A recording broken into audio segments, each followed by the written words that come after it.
UKLO 1 year masters. No IELTS required up to 5 years visa. High visa success rate. అంటే ఇప్పుడు మీరు చెప్పిన ఇందాక ఆ ప్యారలెన్స్ లో కనుక ఆలోచిస్తే ఇప్పుడు ఇంకొక న్యూ ట్రెండ్ ఏంటంటే ఈ మైథాలజీ క్యారెక్టర్స్ ని ఇప్పుడు మన కల్కి ప్రూవ్ చేసింది.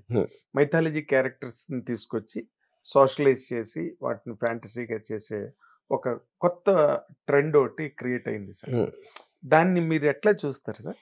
అంటే అది ఇంకా డైరెక్టర్స్ ఇంటర్ప్రిటేషన్. ఇప్పుడు ఒక పర్టికులర్ డైరెక్టర్ ఇలా తీయాలనుకున్నాడు, అప్పుడు అది ఇంకా proof of the pudding is in the eating లాగా అది తయారైందంటే చాలా మంది నమ్మారు. యాక్టర్స్ అవ్వచ్చు, డైరెక్టర్ అవ్వచ్చు, ప్రొడ్యూసర్ అవ్వచ్చు, all of them got together. Audience కూడా ప్రూవ్ అయింది ఫైనల్ గా. అవునండి, చూసారా మీరు కల్కి? నేను చూసాను. How did you feel sir? See, నాకు సెన్సిబిలిటీలో I personally don't like Prabhas doing comedy. నాకు పర్సనల్ గా I want to seem like ఒక ఇంటెన్స్ హీరో అలాగా అది. But I think the vision of the director in terms of అంటే very idea of Ashwatthama ఎక్కడి నుంచి అది తీసుకుని ఆ విజువల్ స్ప్లెండర్ అనేది ఎక్స్ట్రాడినరీ. Okay okay sir. ఇప్పుడు మీరు అంటే కాశ్మీర్ టు కన్యాకుమారి అన్నట్టుగా మీ ట్రావెల్ అంతా from a very long time ఇది ఉన్నది. దీంట్లో ఇప్పుడు యాజ్ ఇట్ ఈస్ గా ఈ కేరళ స్టేట్ ని ఈ హ్యామ కమిటీ అని లైంగిక వేధింపులు ఆడవాళ్ళ మీద అనేది చాలా it is rocking Kerala industry and it is touching the other frontiers of the other states also. Rajinikanth మీద కూడా ఏం మాట్లాడారు ఆయన మీద వచ్చి మీరు వాట్ ఈస్ యువర్ ఇప్పుడు ఫస్ట్ ఆఫ్ ఆల్ ఇది కొత్త విషయం కాదు. It is been happening since 2010-11 Harvey Weinstein the first me too moment make out అయినప్పుడు. And I think it's a lot of noise, nothing will come out of that. ఎందుకంటే దాని కారణం అది చాలా 1-to-1 person-to-person జరుగుతుంది. ఇది ఈ ఆస్పెక్ట్ ఇప్పుడు ఒక కొత్తగా వచ్చిన యాక్ట్రెస్ని ఎక్స్ప్లాయిట్ చేయాలంటే ఎవరు చేశారు, ఎలా చేశారు, అది ఏమి జరిగింది వాళ్ళిద్దరి మధ్యన అనే డీటెయిల్ లేకుండా మీరు మోకమ్మడిగా మాలీవుడ్ ఇండస్ట్రీ చేస్తుంది అనేది I think it's a very very despicable thing to do that. అదొకటి. రెండోది, మీరు సొల్యూషన్ అడగకుండా ఇలా చేసాడు, నువ్వు వచ్చి మాట్లాడావు. ఇప్పుడు అక్కడ ఏమైంది, ఆ అమ్మాయి పేరేంటి, తనుశ్రీ దత్త నానా పాటేకర్ మీద ఎలిగేషన్ చేసింది. నానా పాటేకర్ని వెలివేశారు బాలీవుడ్లో. 2 years అయ్యాక పోలీసులు క్లీన్ చిట్ ఇచ్చారు. 2 years అయ్యాక మళ్ళీ నానా పాటేకర్ బ్యాక్. అప్పుడు ఏం జరిగినట్టు అది అతను మేనేజ్ చేశాడా, ఈ అమ్మాయి చేయలేదా, ఊరికనే అందా, ఎవరికైనా తెలుస్తుందా? ఎప్పటికైనా ఎలా తెలుస్తుంది? ఇప్పటికీ అమ్మాయి నాకు అన్యాయం చేశారంటున్నారు, పోలీసులు ఏమో కాదంటున్నారు. ఇవి ఎవరిని నమ్ముతారు? అప్పుడు ఏంటది ఇండివిజువల్ కేసు అయిపోయింది. ఇండివిజువల్ కేసులో ఏ అమ్మాయినా ఎవరి మీద ఎప్పుడైనా పెట్టచ్చు. దానికి కమిటీ ఉంది, ఇండస్ట్రీ ఉంది దాంట్లో. ఇప్పుడు ఒక అమ్మాయి మీద అలాంటి అత్యాచారం జరిగితే ఇండస్ట్రీ చేసినట్టు కాదు కదా, ఆ పర్టికులర్ వ్యక్తి చేసాడు. ఆ వ్యక్తి మీద మీరు అప్పుడు ఎప్పుడైనా తీసుకోవచ్చు ఆ కేసు. పోలీసులకు ఎప్పుడైనా వెళ్ళచ్చు కదా, మీరు ఎవరో కమిటీ వచ్చి చెప్పి అదేం లేదు కదా. సో అక్కడ అది I feel it cannot happen. ఎందుకంటే ఇప్పుడు ఎక్స్ప్లాయిటేషన్ అనేది హ్యూమన్ నేచర్. ఒక డబ్బు ఉన్నోడు లేకపోతే మీకు నా దగ్గర అవసరం ఉంది అనుకుంటే ఎంతో కొంత అడ్వాంటేజ్ తీసుకోవడానికి ట్రై చేస్తాను. అది డబ్బు అవ్వచ్చు, మనకు కావాల్సింది. అందులో భాగంగా ఒక అమ్మాయి వల్నరబుల్ స్టేట్లో ఉంది, ఇలా చేయకపోతే నేను చంపేస్తానని ఎవరు చెప్పరు. That is not how it happens. కాకపోతే ఆ అమ్మాయిని మ్యానిపులేట్ చేసి ఒక విధంగా ఆలోచించడానికి ట్రై చేయడానికి ఉంటారు గ్యారంటీగా, అందులో డౌటే లేదు. ఫిల్మ్ ఇండస్ట్రీలో ఎక్కువ ఎందుకు ఉంటారంటే ఫిల్మ్ ఇండస్ట్రీకి అట్రాక్ట్ అయ్యే వాళ్ళు ఎక్కువ మంది ఉంటారు. ఒక అందమైన అమ్మాయి ఆ పక్క వాళ్ళు ఎవరో చెప్తారు నువ్వైతే స్టార్ అయిపోతావు అని చెప్పి. ఆ అమ్మాయికి తనకున్న ఆ డిజైర్తో వచ్చినప్పుడు ఆ స్టేట్ ఆఫ్ మైండ్ని ఎక్స్ప్లాయిట్ చేయడానికి ఉంటారు గ్యారంటీగా అవకాశం. అప్పుడేంటి, మీరు ఓకే సొల్యూషన్ ఏంటంటే ఆ అమ్మాయిని ఎడ్యుకేట్ చేయగలగాలి.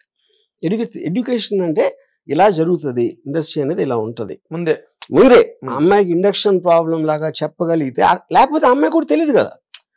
అప్పుడు అమ్మాయి ఒక అమాయకురాలు ఉంటుంది, ఎక్కడి నుంచో వస్తుంది, ఎవరో ప్రొడ్యూసర్ అట్లా ఇలా అంటాడు, ఇండస్ట్రీ అంటే ఇదే అంటారు. ఈ అమ్మాయికి ఇన్ఫర్మేషన్ సోర్స్ లేదు కాబట్టి షీ మై టేక్ ఇట్. కొంతమంది కొంచెం తెలివైన వాళ్ళు ఉంటే ఆడు కొంచెం రీసెర్చ్ చేసి గూగుల్ చేసి రకరకాలు ఇవన్నీ చూసి దాన్ని బట్టి కొంతమంది ఉండకపోవచ్చు, లేకపోతే వాళ్ళ కోరిక తీవ్రత అనేది దాన్ని ఓవర్కమ్ చేసేసి వాళ్ళు ట్రాప్ అవ్వచ్చు. కానీ అవన్నీ కూడా 1-to-1 జరుగుతాయి. ఒక మాఫియా ఉంటుంది, అదంతా తప్పదు. కానీ ఒకటి చెప్పొచ్చు, నువ్వు కాదంటే నా వెనకాల ఇంత మాఫియా ఉంది అని ఆడు చెప్పొచ్చు బ్రాగింగ్, అది కానీ మాఫియా నిజంగా ఉండవు అనేది జరగదు. ఈ విషయంలో మాఫియా అంటే గ్రూప్ ఆఫ్ పీపుల్ మనందరం కలిసి కూర్చోబెట్టి స్టేట్ లో ఉన్న అమ్మాయిలందరినీ ఇలా చేద్దామని ఎవ్వడను కూడా. So I feels highly exaggerated. ఇంకోటి ఇప్పుడు రజనీకాంత్ గారు నాకు తెలీదు అన్నారంట ఆయన. ఇప్పుడు రజనీకాంత్ పెద్ద స్టార్ ఆయన జాబ్ ఏంటి, ఆయన యాక్టింగ్, ఆయన ఏమి ఏదన్నా అసోసియేషన్ ప్రెసిడెంట్ కాదు, ఏమీ కాదు, ఏం కాదు. ఆయన నిజంగా తెలియవచ్చు. అదే ఇప్పుడు కేరళలో ఏదో జరుగుతుంది, విన్నారా వినలేదా, కమిటీలో రిపోర్ట్లు ఏముందని అడుగుతున్నారా, లేకపోతే అసలు ఇష్యూ గురించి అడిగారా ఏంటి, ఏ అంటే అప్పుడు ఏంటంటే మీడియా ప్రతి దాన్ని మాన్సర్ చేస్తుంది. ఇప్పుడు రాకింగ్ అంటే ఎక్కడ మీడియాలో రాకింగ్ కాదు, ఇంకెక్కడ కాదు. ఏ న్యూస్ అయినా ఉట్టి మీడియాలో రాక్ అవుతుంది, కామన్ పబ్లిక్ ఎవరు పట్టించుకోరు. అంటే మరి మీడియా చేయాలి కదా సార్ అని తప్పని అంటలేదు. 100% ఇలాంటి బర్స్ వచ్చినప్పుడు ఎంతో కొంత జాగ్రత్త పడతారు, కానీ శ్మశాన వైరాగ్యంలా అదే కొంచెం జాగ్రత్తగా ఉండాలిరా అని అనుకుంటారు. మీడియా మర్చిపోగానే అడుగుడు మర్చిపోతారు. అది ఇది శ్మశాన వైరాగ్యం అంతే. శ్మశాన వైరాగ్యం మాట కరెక్ట్ మాట. 4 రోజులు 2017 వచ్చింది కదా మనకి ఇక్కడ, దాని తర్వాత ఏమైంది ఎవరికి తెలియదు.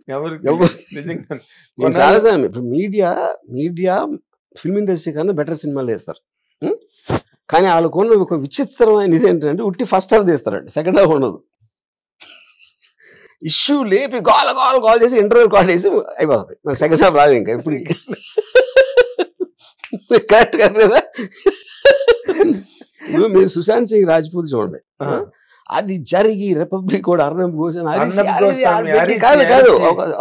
ఒకటి ఏంటంటే బాంబే పోలీసు 56 రోజుల్లో చెయ్యని ప్రోగ్రెస్ సిబిఐకి అప్పగిచ్చాక 2 రోజుల్లో చేసిందని చెప్పాడు.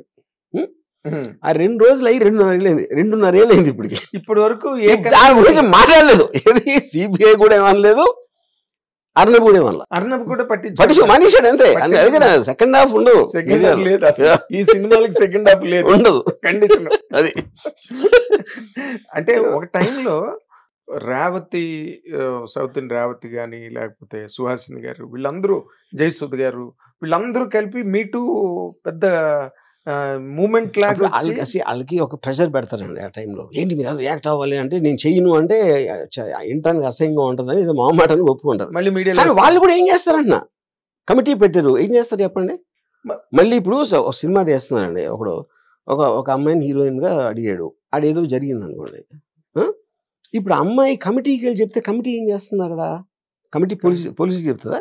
అప్పుడు ఈఎంఐ చెప్పచ్చు కదా పోలీసులకి, మళ్ళీ వాళ్ళ దగ్గరికి వెళ్ళటం. మళ్ళీ అసలు అది నాకు అర్థం కావట్లేదు.